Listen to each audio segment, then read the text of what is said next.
Esse é o primeiro vídeo de uma série de vídeos que eu vou fazer sobre inteligência artificial, que vai estar organizado em uma playlist. Se você encontrou esse vídeo aleatório, olha na descrição ou no primeiro comentário fixado se está o link da playlist. Além disso, eu vou deixar aí as referências, artigos, site de onde eu tirei essas informações.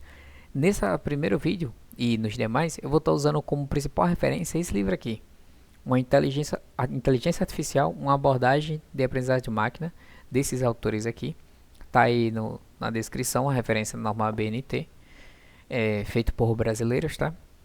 E além disso, qualquer outra ferramenta que eu usar, link ao site, sempre estarei colocando aí na descrição. Bom, então vamos começar, né? Primeiro vamos falar sobre inteligência artificial e aprendizagem de máquina, só que de início sobre indução de hipótese. E para ilustrar a situação toda que eu vou explicar, eu vou compartilhar a tela e vamos imaginar a seguinte situação. Eu tenho a relação entre aprendizagem de máquina e hipótese, né? Então, a situação que eu vou ilustrar é: eu tenho um hospital e nesse hospital tenho milhares, dezenas de pacientes. Imagina que os dados de cada um desses pacientes estão salvos em uma tupla, que é organizada em várias informações dentro de chaves, parênteses, algo assim. E dentro dessas tuplas eu tenho várias informações sobre cada um do paciente. Então vamos aqui imaginar o seguinte, ó. Já matemática, tá? Imagina um conjunto. Opa, deixa eu só voltar aqui. Imagina aí que eu tenho um conjunto. Nesse caso aqui eu vou chamar isso aqui de conjunto dos dados, chamado CD, conjunto dos dados. E aí eu tenho aqui várias tuplas, várias coisinhas pequenas com várias mini informações, aonde cada uma dessas tuplas é a informação sobre um paciente. E aí eu tenho muitas, dezenas, cada uma sobre um paciente, certo? E aí a gente já entra no primeiro tópico, que é: eu tenho um conjunto de dados e eu preciso saber o que são esses dados. Esses dados eu posso chamar eles de dados, eu posso chamar eles de objetos, eu posso chamar eles de exemplos, eu posso chamar de padrão, posso chamar de registro. Por exemplo, nesse conjunto de dados eu tenho vários registros para cada um dos pacientes. Eu posso chamar cada um desses pacientes de objeto. Eu posso dizer que eles são exemplos para o meu treinamento, tá? Então, você pode encontrar na literatura diversos termos diferentes para a mesma situação, ok? Só que, outro detalhe, para cada um dos objetos que eu tenho nesse conjunto, eu tenho atributos que esse objeto possui. E os atributos são essas informações que são ditas sobre esses dados aí de dentro. Por exemplo, vamos dizer que esse daqui é o paciente M. Então eu tenho aqui o registro dele. E dentro desse registro eu tenho várias informações sobre ele. O nome, a idade, o sexo, qual foram os sintomas que ele sentiu, qual foi o resultado do exame, qual é a cidade que mora e assim vai. Pode ser uma infinidade. Então, para cada paciente desse, eu tenho essas informações. E você já precisa prestar atenção num detalhe. Primeiro, dados é o paciente completo, fechado, e eu tenho vários dados dentro desse conjunto. E atributos são informações que eu tenho sobre cada um desses dados. E aí isso é diferente para cada um dos dados. Ou seja, de outra forma, é como se você chegasse lá e pedisse ao médico o seu relatório. Essas informações que você recebe no seu relatório são os seus atributos, ok? Só que esses atributos eu posso chamar de outros nomes também. Assim como o dado eu posso chamar de objeto, de exemplo, de padrão ou de registro. Os atributos você pode encontrar em outros livros ou lugares sendo chamado de campos. Imagina assim, campos, você tem um formulário com diversos campos para preencher. Então, cada um desses campos você não preencheria com a informação. O médico, você está com febre, ele vai lá e marca um campo. Você está sentindo alguma dor na coluna, você está sentindo algum enjoo, marca outro campo. Então, imagina como se fosse assim. Aí você está preenchendo seus atributos em cada campo. Ou imagina uma coisa mais para a área de matemática. Cada um desses atributos é uma variável. É o que vai definir se você está com essa doença ou com aquela. Se você está curado ou não. Então, eu posso chamar tanto de atributos, como eu posso chamar de campos, como eu posso chamar de variáveis. Então, pode ser qualquer uma dessas três palavras. E aí você pode encontrar um momento falando uma ou outra. Então, precisa estar ligado nisso. Porque do nada pode ser que eu cite como exemplo uma frase, depois outra. Então preste atenção nesse detalhe aí. Só que o que acontece? Nos atributos eu tenho uma infinidade. Nem todos são relevantes. Porque, por exemplo, vamos dizer que eu vou treinar aqui um IA, fazer um aprendizado de máquina para detectar quem tem dengue ou não. Um exemplo aleatório, eu já vou avisando que eu não entendo quase nada sobre características de doenças, mas enfim. Eu preciso saber o nome do paciente para poder diagnosticar ele com dengue ou não? Tipo, na hora de passar o resultado para ele, eu vou precisar saber. Mas para treinar um modelo, o nome do paciente é um dado importante, é um atributo importante para poder diagnosticar ele? Não, é irrelevante. Porque se o cara se chama Pedro e se chama Maria, isso não vai mudar o diagnóstico final. O importante seria quais são os sintomas que ele está sentindo. Se ele tem mancha, qual é a temperatura que ele tem, qual é a massa dele. Então, essas características são importantes. E aí, tem que prestar atenção nisso. Por quê? O que eu vou ter? Eu vou ter vários atributos. Dessa quantidade imensa de atributos, eu vou pegar um pedaço pequeno. E é esse pedaço pequeno de atributos que vai ser necessário para poder fazer esse treinamento. E aí eu vou ter dois tipos de atributos. Eu vou ter os atributos de entrada e os atributos de saída.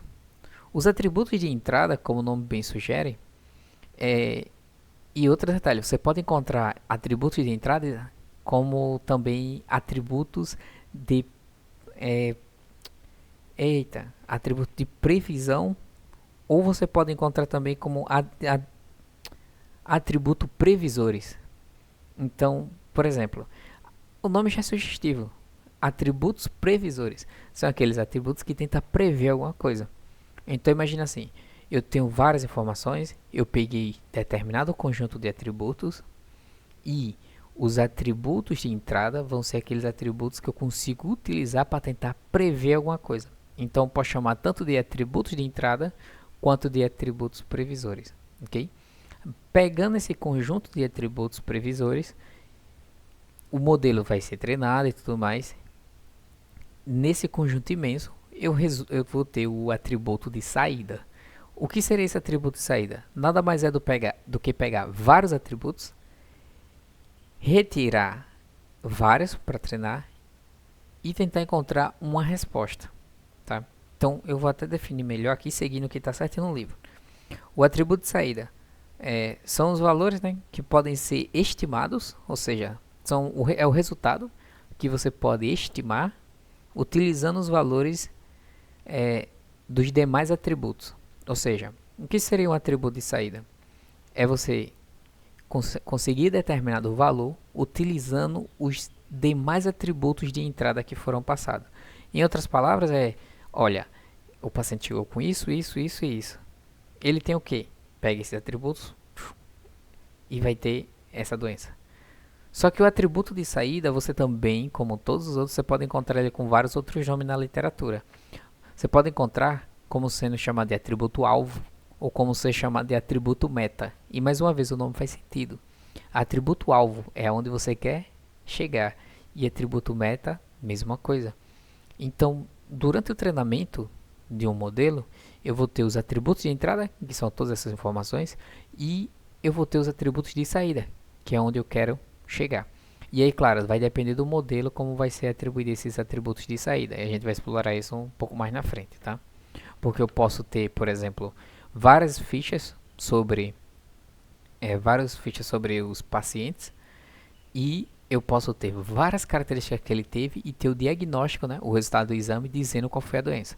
Eu posso ter uma infinidade e aí vai facilitar no treinamento, porque eu tenho tanto os sintomas, que nesse caso são os atributos de entrada, como eu tenho os atributos de saída. Então eu consigo treinar um modelo pegando características da entrada e dizendo o que tem que ter na saída. Mas nem sempre eu vou conseguir informar para o modelo, a partir desses dados, quais são os atributos de saída. Certo? Então vai depender da forma que eu vou treinar. E a gente vai aprender isso em próximos tópicos. E aí, terminando esse pedaço aí, a gente desce mais um pouco e vai ter essa situação aqui, aonde eu tenho um conjunto de dados, que seria o conjunto onde tenho todas as informações sobre o paciente, imagina aí que eu tenho um dado específico. Dentro desse conjunto de dados, eu tenho várias informações sobre o paciente. Só que nem todas são relevantes, como eu já disse. Eu vou pegar um conjunto menor. Em matemática, a gente sabe que se chama subconjunto. Então, por exemplo, aqui, nome, sexo, massa, sintomas, eu escolhi pegar aqui o subconjunto de alguns dados. Nesse caso aqui, foi o sexo, a massa e os sintomas que o paciente tem. O nome eu deixei de fora porque não serviu. Poderia ter a idade, aí você vai analisar se a idade é ou não relevante na situação. Tipo, a idade ela vai influenciar no diagnóstico ou não? Então, vai de cada situação. E outro detalhe, esse subconjunto de dados que eu estou chamando, ele recebe o nome especial, que é conjunto de treinamento. E aí você vê que, de novo, o nome é sugestivo. O subconjunto de dados, também chamado de conjunto de treinamento, vai ser exatamente o conjunto que eu vou utilizar para poder treinar o modelo. Então, eu vou ter uma infinidade de dados, eu vou pegar o subconjunto de atributos que são necessários para poder treinar aquele modelo, e esses atributos vai ser o conjunto de treinamento que eu vou utilizar. E é isso. No final, qual que é o objetivo da aprendizagem de máquina, né? E aí eu peguei um trecho lá do livro e inseri aqui, ó, que diz que o objetivo de um algoritmo de aprendizagem de máquina, AM, utilizado nessas tarefas é aprender. Ou seja, basicamente o objetivo da aprendizagem de máquina é que ele aprenda. Mas aprender a partir de um subconjunto de dados ou conjunto de treinamento. Ou seja, a aprendizagem de máquina tem como objetivo aprender a partir de um conjunto de treinamento. E aí ele vai aprender a o quê? A criar um modelo ou uma hipótese. Então, ó, ele a partir desse conjunto de treinamento, utilizou as informações, ele no final vai me dar um modelo, já tudo bonitinho para mim prever as doenças, ou uma hipótese, que aí é capaz de relacionar. Aí aqui vem o detalhe, ó, que é capaz de relacionar os valores, atributos de entradas de um objeto do conjunto de treinamento. E aí, se você não se ligar o que significa essa atributos de entrada, um objeto, conjunto de treinamento, já não entende mais esse pedaço. Porque o que ele diz? Relacionar, ou seja, ter uma relação, né, dos valores dos atributos de entrada, tá aqui em cima, atributo de entrada, ou seja, mancha, temperatura, peso, essas coisas, de um objeto, de novo aqui em cima, objeto está sendo cada um dos pacientes, então ele vai relacionar os atributos de cada um dos pacientes do conjunto de treinamento ao valor do seu atributo de saída, ou seja, ao resultado final. Está doente, não está? É dengue, é catapora, é câncer, é diarreia. Então, e aí acabou. Então, esse aqui no final é o objetivo geral da aprendizagem de máquina. Eu pego atributos de entrada, tenho informações de atributo de saída, jogo atributos lá na entrada e tem que ter a saída. O que acontece é que muitas vezes, quando você vai fazer esse treinamento, você vai pegar uma infinidade de dados e esses dados vão estar com ruídos. Ruídos, nesse caso, seria, vamos dizer, lacunas faltando. Imagina uma rede de hospitais que tem, sei lá, uns 50, uns 3 em cada estado aí do Brasil, 2. E aí depois você vai mesclar isso tudo numa tabela só para poder treinar o modelo. Só que aí, lá do Rio Grande do Sul, na hora de fazer os sintomas ou de cadastrar os clientes, cadastra só 10 informações sobre ele. Uma lá da Amazonas bota 20, aí uma lá de Rio Grande do Norte coloca a 12. Ou seja, no final, quando você for mesclar isso tudo em uma tabela, vai ficar faltando dados, vai ter dados em excesso, às vezes vai ter campos em branco, vai ter sintomas que não foram registrados, tipo, que seriam essenciais, tipo a massa, a temperatura. Então, os dados vêm muito bagunçados, você tem que fazer uma limpa. E aí a gente vai ter um tópico mais na frente falando também sobre isso. Okay? E aí o que acontece? No final, o que é importante para o modelo de aprendizagem de máquina? É a sua capacidade de generalização de uma hipótese. Vamos dizer, ele criou uma hipótese. Qual seria a hipótese? Se a pessoa chegar com febre, com manchas no corpo, a doença é essa. Aí ele criou uma hipótese. Significa que está certo ou não? Como a gente vai saber? Colocando mais atributos lá na entrada. Joga lá um atributo na entrada. Olha se o atributo de saída deu a doença certa. Aí confere. Beleza. Joga de novo. Ixi, não deu certo. Então alguma coisa tá faltando dados ali nos atributos de entrada. E o que pode acontecer é dois casos, o overfit ou underfit. Vamos dizer que você tem poucas informações, só tem um hospital. Você pega lá, só tem 100 pacientes até hoje e você já quer treinar um modelo. Você tem poucos dados para poder treinar um modelo. Você não está com um excesso assim para poder já conseguir respostas bonitinhas. O que pode acontecer é que o seu modelo ele pode ficar superestimado, né? Ou seja, você pode treinar ele a ponto de que com a quantidade pequena de dados, ele foi ajustado de uma forma que, eu acho que eu falei superestimado, né? Mas super ajustado, tá? Ele pode ficar tão ajustado na resposta que deve dar, que ele não consegue sair para outras opções novas, não consegue nem visualizar informações novas. Para isso a gente diz que ele está tendo uma baixa capacidade, tá? E o que pode acontecer é o contrário também. Você tem tanta informação ali que, mesmo se você jogar o valor de atributos do conjunto de treinamento, os atributos de saída vai sair diferente do conjunto de treinamento, não vai dar nem a mesma resposta. E aí o que pode acontecer é que ele está subajustado, né? Tô querendo falar superestimado. Subajustado. E aí o que vai acontecer? Ele vai ter uma baixa taxa de acerto, porque ele foi treinado de uma maneira tão específica naquele pequeno conjunto que a taxa de acerto dele vai ser ruim. Porque vamos dizer que ele só conhece ali 5 tipos de doença. Você joga lá os dados e ele vai te dar só uma entre aquelas 5 que ele conhece, mais nenhuma, ok? E aí, o que que pode ocorrer, né? Ocorre o quê? Você pode ter poucos dados, como eu já disse. O modelo usado é simples, porque eu posso treinar uma IA já com um modelo existente ou tudo mais. Eu peguei um modelo simples. E o que acontece é que eu não vou conseguir capturar um padrão, porque para a aprendizagem de máquina conseguir detectar que existe um determinado tipo de padrão nesses dados, eu preciso de um grande volume de dados. E se eu tenho ali só 100 dados, 200, pode ser que não seja suficiente para o problema em questão. Porque imagina a quantidade de doenças que existe no mundo, a quantidade de características que cada uma tem suas peculiaridades. Eu preciso de uma quantidade incrível, massiva de dados para conseguir ter ali uma porcentagem de acerto sempre maior. Então, é isso. Esse assunto todo está no tópico 1.2 do livro, tá? No próximo, a gente vai explorar viés indutivo e aí a gente vai conversar um pouco mais. De novo, é a primeira vez que eu estou gravando a aula sobre esse conteúdo.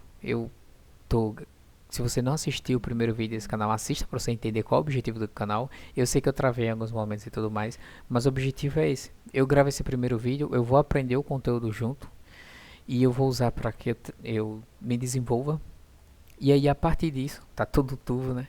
E a partir disso eu posso melhorar. Então, se você viu que teve muitos erros na minha apresentação ou coisa do gênero, comenta aí, dá sua sugestão para poder ir melhorando junto. Eu gravo outro vídeo do jeito que for, não tem problema nenhum. Gravo quantos for necessário e apago aqueles que estão horrível, tipo talvez esse, para poder ir melhorando, porque tanto quanto vocês, eu também quero aprender e entender muito bem esse conteúdo. Então, não esquece, comenta, diga a verdade, não se preocupe. E qualquer coisa, só mandar mensagem. Valeu.